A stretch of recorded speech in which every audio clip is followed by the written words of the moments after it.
James Rowe, a 76-year-old Vietnam veteran, faces mockery for his worn military uniform as he enters a courthouse to testify in a case involving Malik Jefferson, a young man accused of assaulting a police officer.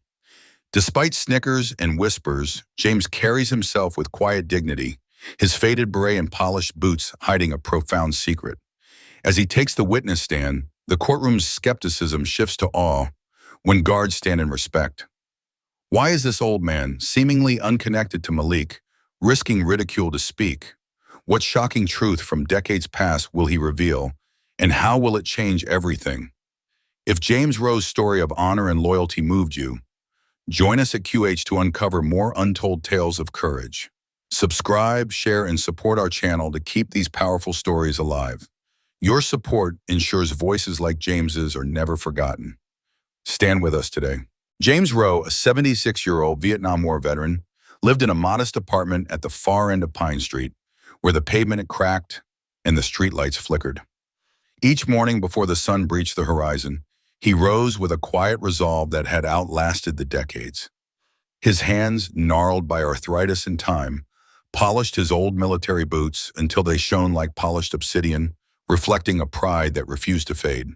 He hung the American flag outside his door, its colors a silent tribute to battles fought and brothers lost. Then, with a slow but steady gait, he walked to Memorial Park, where he gathered litter left by those who treated the sacred ground like a picnic site. The weight of each step pressed against his aching joints, but James never faltered. Not in the blistering summer heat, not in the biting snow of winter, not even on holidays, when the world seemed to pause for everyone but him. To the townsfolk, he was an oddity, a relic of a war long buried in history books. They whispered about the crazy old man stuck in the past, his routines a mystery they didn't care to unravel. Children spun wild tales about him, imagining him as a ghost haunting the park.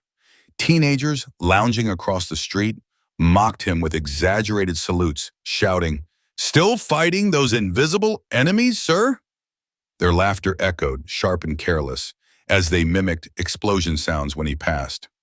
"The war's been over for half a century, old man," they'd jeer, their voices dripping with youthful arrogance. James felt the sting of their words, though he never showed it. His heart, weathered by loss and tempered by duty, carried the weight of memories too heavy for them to understand. The neighbors averted their eyes when he walked by, not out of malice but from an uneasy guilt. His quiet dignity, the way he carried himself with purpose, stirred something in them, something they'd rather forget, like the cost of freedom or the sacrifices they'd never had to make. Only Mrs. Hernandez, who ran the corner store, offered him a kind word. Her eyes, shadowed by the loss of her grandson in Afghanistan, met his with understanding. She'd slip him an extra apple or a bottle of water, saying softly, "For your walk, James." He'd nod, grateful for the rare kindness, but he never lingered to chat. His dog tags, tucked beneath his worn civilian clothes, pressed against his chest, a constant reminder of promises kept and comrades gone.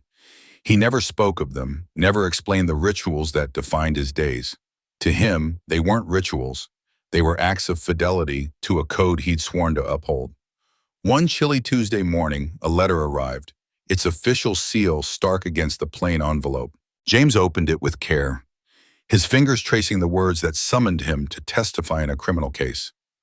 A young black man, Malik Jefferson, stood accused of assaulting a police officer during what the prosecution called a routine stop. Why a solitary veteran was called to speak in such a case baffled the townsfolk who caught wind of it. Whispers spread, laced with curiosity and skepticism. James, however, felt no confusion, only a solemn weight in his chest. This was no ordinary summons. It was a call to honor a vow made long ago, one he'd carried in silence through decades of scorn.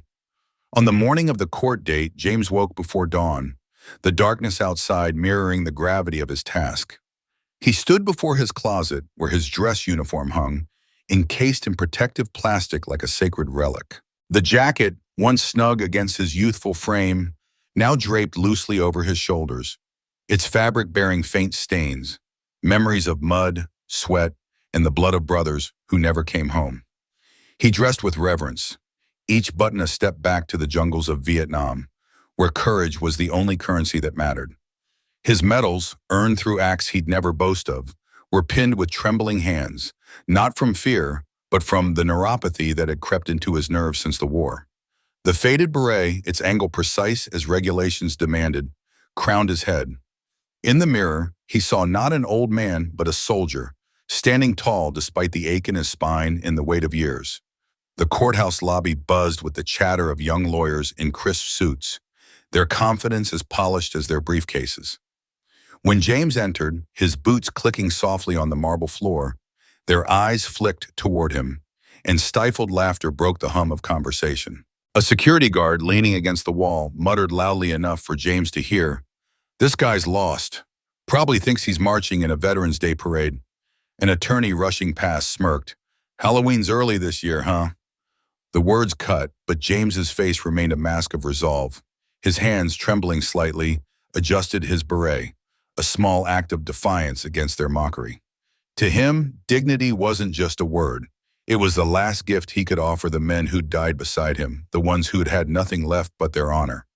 He straightened his back, ignoring the sharp protest of his arthritis, and moved toward courtroom 3. The crowd parted, some staring openly, others snapping photos with their phones as if he were a curiosity to be shared online. A woman clutched her child closer, her eyes wary, as if his service were something to fear. Inside the courtroom, the air was heavy with anticipation. James stepped through the doors, his gaze fixed ahead, ignoring the murmurs that followed him. In his pocket, he carried a promise, a vow made in the heat of war, one that no one else remembered but him. As he took his place, the room fell silent, not out of protocol, but because of the weight of the truth he was about to unveil. The judge, the lawyers, the spectators, they all rose, not because they were required to, but because something in James's presence demanded it.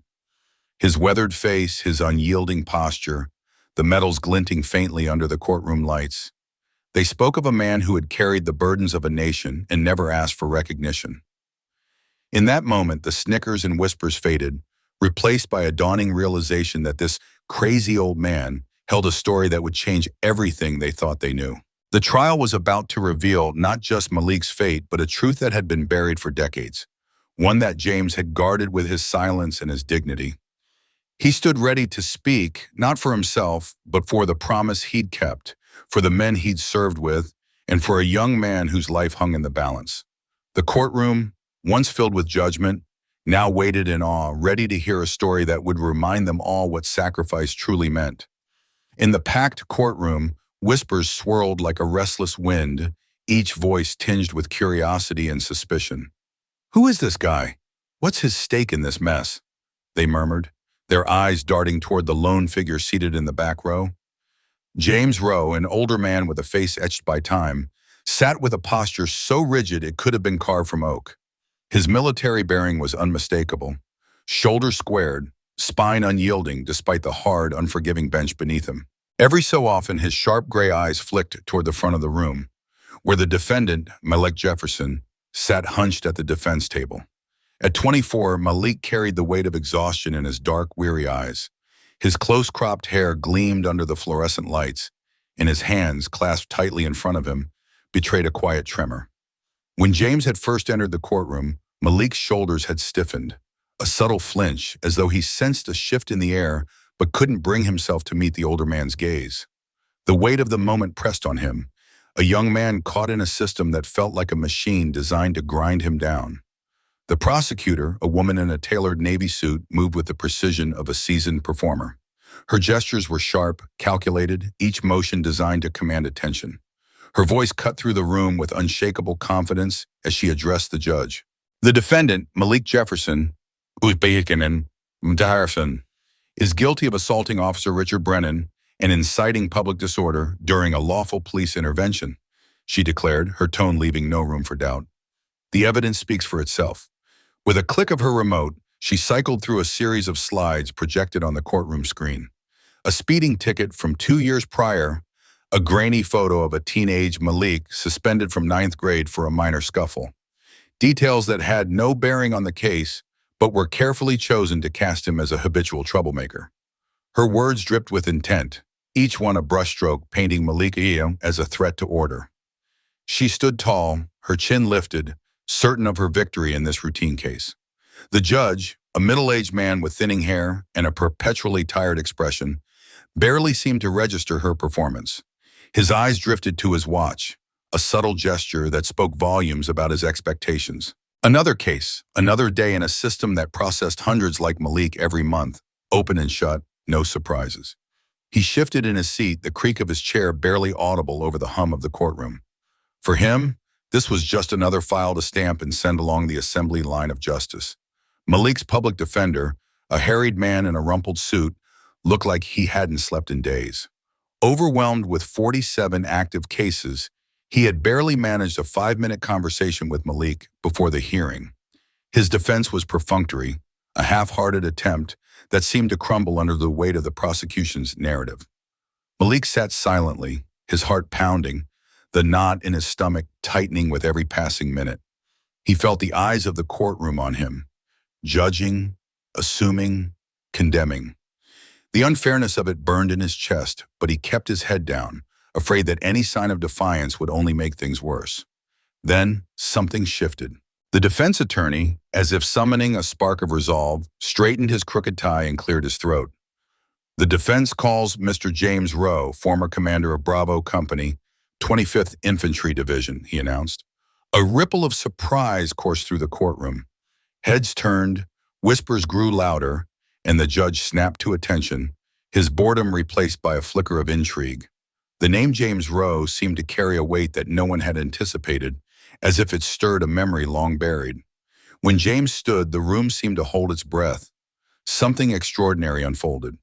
Every uniformed guard in the courtroom rose to attention in unison, their backs ramrod straight, chins lifted in a display of instinctive respect. Among them was Sergeant Martinez, a guard whose nameplate gleamed under the lights. Years ago, he had been James's trainee, a young soldier under his command. The recognition in Martinez's eyes was immediate, a mixture of awe and pride that softened his otherwise stoic expression. He stood a little taller, his chest swelling with the memory of lessons learned under James's unyielding guidance. The gallery buzzed with hushed questions. Who was this man? Why did his presence command such reverence? James walked to the witness stand with slow, deliberate steps, each one measured and purposeful. His polished shoes clicked against the tiled floor, the sound echoing in the suddenly silent room. His suit, though simple, was immaculate, the creases sharp, the fabric pressed to perfection. His face was weathered, lined with the stories of a long life, but his eyes burned with a quiet intensity, a fire that hadn't dimmed with age. He carried himself with the dignity of someone who had faced battles, both on the battlefield and within himself, and emerged unbroken. After swearing in, James spoke, his voice roughened by years but steady with conviction. I witnessed the entire incident on Tuesday, April 15th at approximately 2:43 p.m., he began, his words clear and precise. Malik Jefferson did not assault anyone. He verbally intervened when Officer Brennan was using excessive force against a homeless veteran who was experiencing a seizure. His testimony landed like a thunderclap, each word deliberate, heavy with truth. The defense attorney, seizing the moment, introduced a grainy video from a coffee shop security camera across the street, an angle the prosecution had conveniently overlooked. The footage corroborated James's account perfectly. Malik, standing between the officer and the veteran, his hands raised not in violence but in protest, his voice pleading for reason. The veteran's medical alert bracelet glinted faintly in the sunlight, unmistakable even in the low-resolution video. The courtroom's atmosphere shifted dramatically. The earlier air of dismissive certainty gave way to stunned silence, then murmurs of astonishment.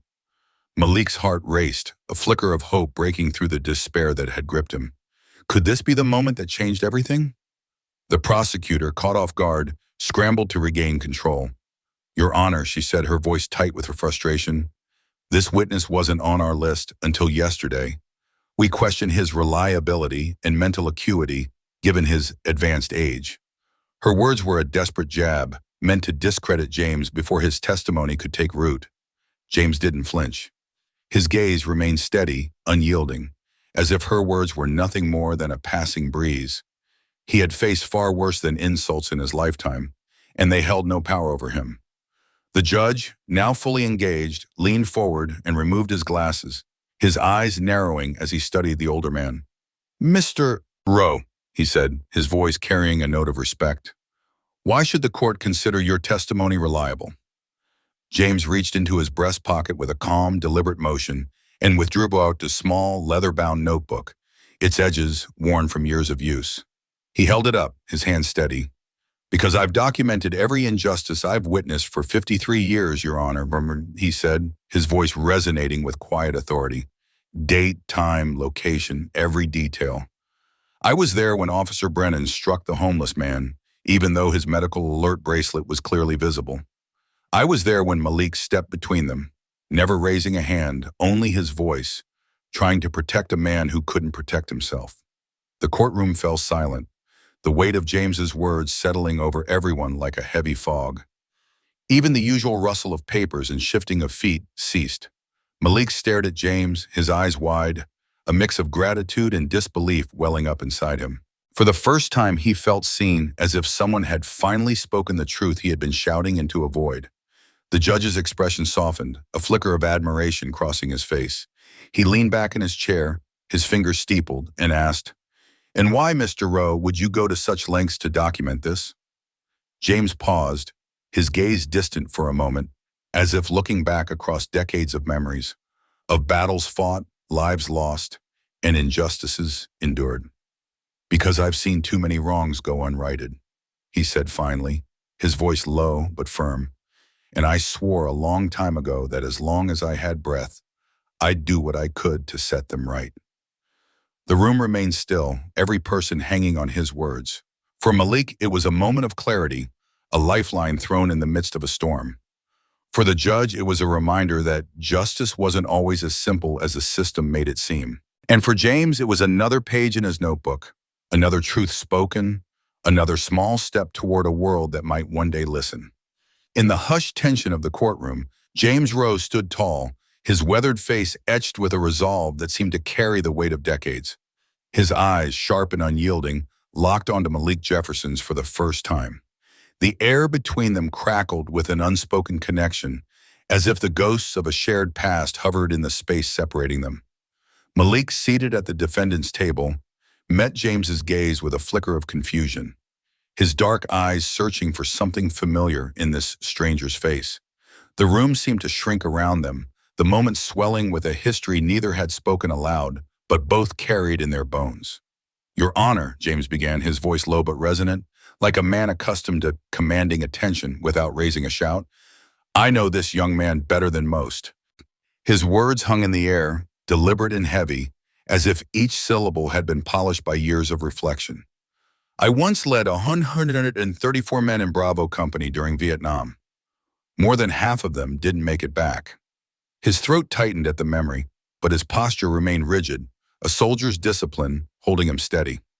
"When you've led men through the hell of combat, you learn to read them. You see the difference between a man who's fighting to protect and one who's out to destroy."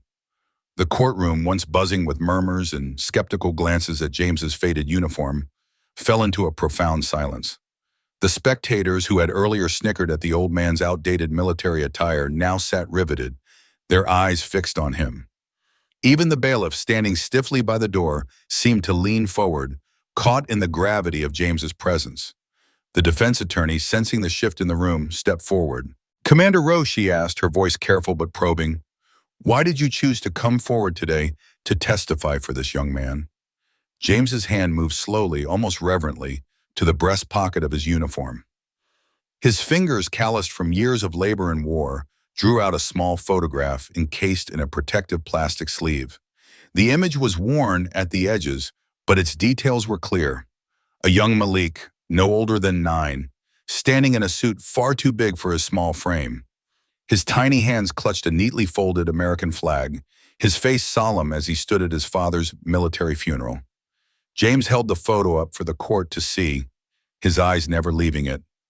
"Because Michael Jefferson was the last man from my unit to die in Vietnam," he said, his voice steady but laced with a quiet grief that seemed to echo through the room. A collective gasp rippled through the courtroom.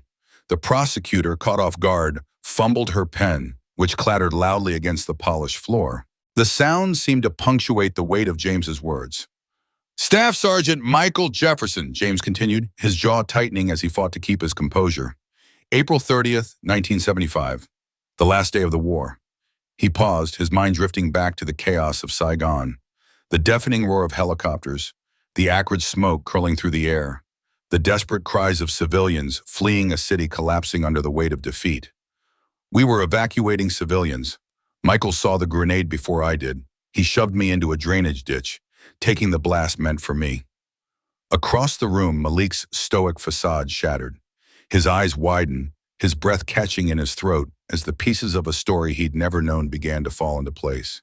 His lips parted, trembling, as if he wanted to speak but couldn't find the words. The shock of learning his father's final act, a sacrifice for a man Malik had never met, washed over him like a tidal wave. His hands, resting on the table, clenched into fists, betraying the storm of emotions swirling within him. James pressed on, his voice unwavering despite the tremor of memory in his chest. As Michael lay there, bleeding out with the city falling apart around us, he didn't ask for himself. Not for a medic, not for a way out. He asked one thing: that I look after his son, a son born just 3 months before, a son he'd never held. For 2 years, he'd carried pictures of that boy through the jungle, tucked inside his uniform like a talisman. James's eyes softened for a moment, the hardness of the soldier giving way to the tenderness of a man who'd carried a promise for nearly half a century. For 49 years, James had honored that vow from a distance, a silent guardian weaving himself into the edges of Malik's life. He'd sat in the back row at Malik's school plays, watching a boy he'd never spoken to grow into a man. He'd seen Malik's quiet determination, the way he carried himself with a strength that reminded James of Michael. When Malik's mother, working 2 jobs to keep food on the table, couldn't afford college application fees, James had quietly paid them, using connections from his military days to ensure the money was untraceable. He'd never wanted thanks. He'd only wanted to keep his word. "When I heard Malik was in trouble," James said, his voice gaining strength, "I knew I had to step in. I called in favors from old military contacts, men who still remembered the name of Bravo Company's commander." His gaze swept the courtroom, lingering on the judge, who had removed his glasses and was staring at James with a mixture of awe and emotion. "I've watched over this young man his entire life," James said, addressing the judge directly. "He doesn't know me. He's never met me. But I know him. I was there at his high school graduation, sitting in the last row, watching him walk across that stage. And I know without a shadow of a doubt that he has his father's courage, his moral courage. He stepped in to protect someone weaker, even when it put him at risk." The prosecutor, scrambling to regain her footing, stood and asked, "Commander Rowe, if you've been watching over him as you claim, why have you never approached him directly before today?" Her tone carried a hint of skepticism, as if she hoped to poke holes in James's story. James didn't hesitate. "Because a promise doesn't need recognition to be kept," he said, his voice firm and resolute. "It only needs to be honored." His words landed like a gavel, silencing the room. Several jurors dabbed at their eyes, their faces softening with empathy. In the back row, the chief of police sat motionless, his eyes briefly closing as a wave of regret washed over him. He'd been part of the rush to judgment against Malik, and now the weight of that mistake settled heavily on his shoulders. The defense attorney seized the moment, stepping forward to present the unedited body cam footage that the prosecution had conveniently trimmed. The video played on the courtroom screen, clear and undeniable. It showed Malik stepping between Officer Brennan and an elderly homeless veteran, the man's faded jacket barely holding together as he cowered on the sidewalk. Malik's voice, steady but firm, could be heard pleading for calm, his hands raised not in aggression but in protection. The footage revealed what the prosecution had obscured. Malik hadn't been the instigator. He'd been the shield. As the video ended, the courtroom remained wrapped in silence, the weight of truth settling over everyone present. Malik's eyes glistened, his chest rising and falling as he grappled with the revelation of his father's sacrifice and the stranger who'd carried it forward. James stood tall, his duty fulfilled, his promise unbroken. For the first time in 49 years, he felt the weight of that vow lift, if only slightly, as he looked at the son of the man who'd saved his life. In the dimly lit courtroom, the air was thick with tension, a palpable weight pressing down on every soul present. The grainy video flickered on the screen, replaying a moment that had been twisted by selective editing into something sinister. Malik Jefferson, a young man whose life had been upended by a single misunderstood encounter, stood at the center of it all. His voice, steady despite the storm of emotions roiling within him, cut through the silence. "Sir, please stop. He's not fighting you. He's having a seizure. Look at his medical bracelet." His words were a desperate plea, not for himself, but for the truth to be seen. The video showed Officer Brennan, his face contorted with authority and impatience, shoving Malik backward, a moment that had been framed as assault in a clipped, biased version that spread like wildfire. But here, in the unedited truth, the story was different. Malik's body trembled, not with defiance, but with the uncontrollable spasms of a seizure, his medical bracelet glinting faintly under the streetlight. Judge Harrison, a man whose stern demeanor rarely wavered, leaned forward in his high-backed chair, his eyes narrowing as the video played. The room held its breath. When the footage ended, he cleared his throat, the sound echoing like a gavel in the hushed courtroom. "In light of this evidence and the testimony provided, I am dismissing all charges against Mr. Malik Jefferson, effective immediately." His voice carried the weight of finality, but beneath it there was a tremor of something softer. Relief, perhaps, or respect for the truth finally unveiled. Malik's shoulders sagged, not with defeat, but with the release of a burden he'd carried for months. His dark eyes, glistening with unshed tears, flickered with a mix of disbelief and gratitude. As James, the unassuming veteran who had taken the witness stand, stepped down, something extraordinary unfolded. The courtroom, a place so often filled with murmurs and restless shifting, fell into a profound stillness. Not a single person sat down, not the spectators, their faces a mosaic of awe and solemnity, not the court reporter, her pen frozen mid-stroke, not even Judge Harrison, who stood behind his bench, his usual stoicism replaced by a quiet reverence. They remained standing, a silent tribute that spoke louder than any applause could have. It was as if the room itself recognized the gravity of what James had done. His testimony, delivered with the unflinching precision of a soldier, had not only freed Malik but had restored a piece of justice to a world that often seemed to have forgotten it. Malik, now formally released, turned to James as they stood outside the courtroom.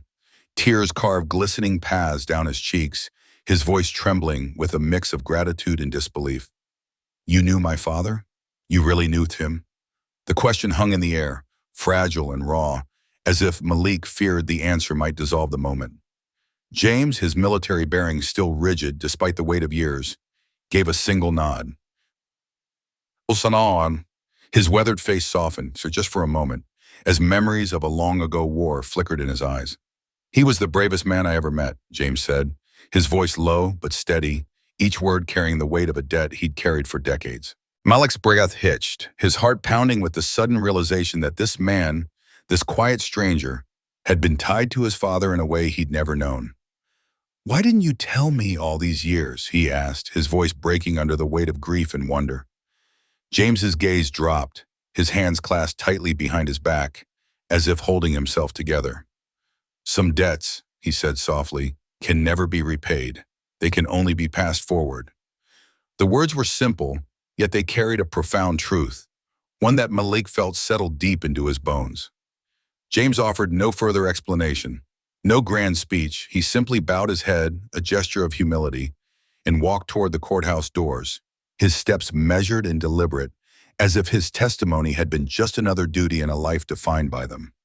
Behind him, the courtroom remained standing, a collective act of respect that transcended words. Even Judge Harrison, in a rare departure from protocol, removed his robe, a gesture that spoke of his own quiet admiration for the man who had shifted the course of justice. If you've ever made a promise to someone and still carry it in your heart, write the word promise on a piece of paper. Let it be a reminder of the weight of your word. The next day, a small article appeared in the local newspaper, tucked between advertisements and obituaries. The man who made an entire courtroom stand, it read, the headline unassuming yet powerful.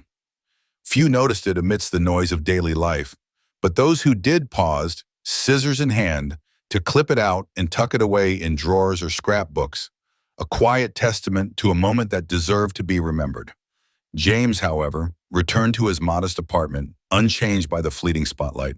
His routine remained as steady as ever, polishing his worn boots until they gleamed, raising the flag outside his building with the precision of a soldier, and picking up stray trash in the nearby park, his hands moving with the quiet purpose of a man who found meaning in the small acts. 3 days later, a tentative knock echoed through his sparse apartment. James opened the door to find Malik standing there, clutching a box of donuts and 2 cups of coffee, his expression a mix of nervousness and determination. "I didn't know what else to bring," Malik said, his voice tinged with awkwardness, but warm with sincerity. "May I come in?" James stepped aside, his usual stoicism giving way to a faint smile. They sat in his living room, surrounded by black and white photographs of young men in uniform, their faces frozen in time, forever young, forever untouched by the years that had weathered James. On the center shelf, a single photo stood out. Michael Jefferson, Malik's father, grinning broadly beside a younger James, both in jungle fatigues, their camaraderie palpable even through the faded glass.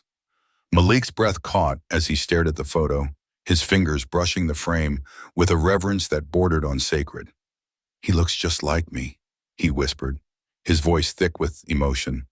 The resemblance was uncanny, the same sharp jawline, the same warm eyes, the same quiet strength. James watched him, his own heart heavy with memories of a war that had taken so much but given him this one enduring bond. "He saved my life," James said simply, his voice steady but laced with a grief that had never fully healed. "Now I've returned the favor." The words hung between them, a bridge across decades, connecting a father's sacrifice to a son's salvation. From that day forward, Malik visited every Sunday afternoon, a ritual that became as steady as James's flag raising. He began calling James Father James, a title that brought a rare glint of emotion to the old soldier's eyes, a flicker of pride and vulnerability that he rarely allowed himself to feel. The neighborhood teenagers who once mocked James as the crazy old veteran fell silent when they saw Malik, now enrolled in law school, walking beside him. They watched as Malik listened intently to James's stories, his head bowed in respect, absorbing every word as if it were a lifeline. The local police chief, his face flushed with regret, personally apologized to both men, his words halting but sincere. Officer Brennan, the man whose actions had sparked this saga, was suspended and later reassigned to community service at the Veterans Center, a quiet acknowledgement that justice, though slow, had prevailed. 6 months later, the neighborhood noticed a subtle shift. James's flag, always raised at precisely 6:15 a.m., remained furled. Concerned neighbors knocked on his door, their worry growing when no answer came. Inside, they found him peacefully passed in his sleep, his hand clutching a worn photograph of his old unit, their faces a testament to the bonds forged in fire. At his apartment door, they discovered a small wooden box, a note tucked inside. The handwriting was steady, deliberate. "I never needed anyone to know who I was. I only hoped everyone would live so they wouldn't feel ashamed when standing before a silent man." Inside the box lay his Purple Heart medal and a handwritten will, bequeathing everything to Malik Jefferson, who stood up just as your father once did. Malik, his heart heavy with grief and gratitude, wore the medal at James's funeral, a quiet ceremony attended by those who had come to understand the weight of his legacy. As he stood before the silent man one final time, Malik felt the promise of his father's courage and James's sacrifice settle into his soul, a debt he would carry forward just as James had done. On a crisp autumn morning, the cemetery was a sea of somber faces, each etched with a quiet reverence. Hundreds of veterans, their uniforms pressed and medals gleaming, stood in rigid formation around a flag-draped casket. For a full hour they held their salute, not a muscle twitching, as if that time itself had paused to honor James Rowe. The air was heavy with unspoken gratitude, the kind that settles deep in the bones of those who understand sacrifice. James, a man who had never sought the spotlight, lay at the center of this silent tribute. his life a testament to promises kept in the shadows. At the county courthouse, where justice had once been a distant hope for many, a bronze plaque now hung on a weathered stone wall. Its words, simple yet profound, read, "Judge not by appearances, but by the measure of honor within." The plaque was unassuming, much like James himself, but it carried a weight that lingered in the hearts of those who passed by. It was a reminder of a man who had lived not for applause, but for the quiet conviction that drove him to uphold a vow made long ago. Every Veterans Day, the small town stirred with a gentle ritual. A successful civil rights attorney, now graying at the temples, would make his way to a pristine grave nestled under an ancient oak. His children, wide-eyed and curious, trailed behind him, their small hands clutching wildflowers picked from the roadside. He would kneel beside the headstone, his fingers tracing the smooth surface of a Purple Heart medal, its edges worn from years of careful polishing. As he spoke, his voice soft but steady, he wove stories of two men, a father he had never known, lost to the ravages of war in James Rowe, the silent guardian who had bridged the chasm of time to connect them. The attorney's heart swelled with a mix of pride and sorrow as he recounted the father he'd only met through faded photographs and whispered family tales. His father had been a soldier, a man of courage who had fallen in a distant land, leaving behind a legacy of love and loss. But it was James, a man who had known his father in ways the attorney never could, who had become the linchpin of their story. James had been a friend, a comrade, a keeper of secrets and promises. His loyalty had not wavered, even when the world turned its back on those it deemed unworthy. "Don't judge people by the clothes they wear," the attorney would tell his children, his voice catching as he looked into their earnest faces. "Judge them by the way a room changes when they walk in." He could still picture James entering a space, unassuming, his worn jacket hanging loosely on his frame, yet commanding a quiet respect that hushed even the loudest voices. It wasn't the kind of presence that demanded attention. It was the kind that earned it, built on decades of steadfast integrity. James Rowe had never chased fame or glory.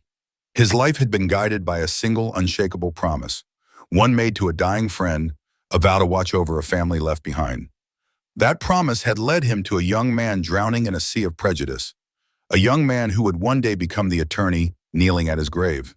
James had seen beyond the surface, beyond the whispers and sidelong glances that followed the young man in a town quick to judge. With a quiet word, a steady hand, and an unyielding belief in what was right, James had pulled him from the brink, ensuring his life would not be buried under the weight of others' biases. In a world that roared with chaos and self-promotion, James had been a whisper of decency. He walked softly, his steps measured, his eyes always watching, always seeing the truth others overlooked. Society, often blind to such quiet strength, would pause in his presence as if sensing the rare honor of a man who lived for others. True honor, the attorney would explain to his children, wasn't found in medals pinned to a chest or uniforms starched for parades. It was in the promises kept when no one was watching, in the small, unseen acts that rippled through lives. James had been a witness in life's courtroom, one of those rare souls who spoke little but saw everything. His silence was not empty. It was filled with the weight of observation, of understanding, of carrying burdens others never noticed. The attorney's chest tightened as he thought of how James had stood by him, a steady presence in a world that had tried to tear him down. One witness, he realized, could change everything. One person who believed, who acted, who refused to let injustice win, could save a life. As the attorney polished the Purple Heart, his children listening intently, he felt the depth of James's courage. It wasn't the kind that roared in battle or shone in grand gestures. It was the courage of showing up day after day for those who could no longer speak for themselves. It was the courage of keeping faith with a promise, even when the world forgot its importance. James had carried his father's memory, not as a burden, but as a sacred trust, and in doing so, he had given the attorney a chance to become the man he was today. In the end, the attorney knew, lives are not judged by the titles we claim or the stories we tell about ourselves. They are judged by the promises we keep, especially the ones that are inconvenient, the ones that demand sacrifice when the world has moved on. James Rowe's life had been a quiet symphony of loyalty, and its echoes still resonated in the hearts of those he had touched. As the attorney stood, brushing the grass from his knees, he looked at his children and hoped they would carry this lesson forward, that the truest courage lies in the small, steadfast acts that honor those who came before us, and that one life lived with honor can change the course of another forever.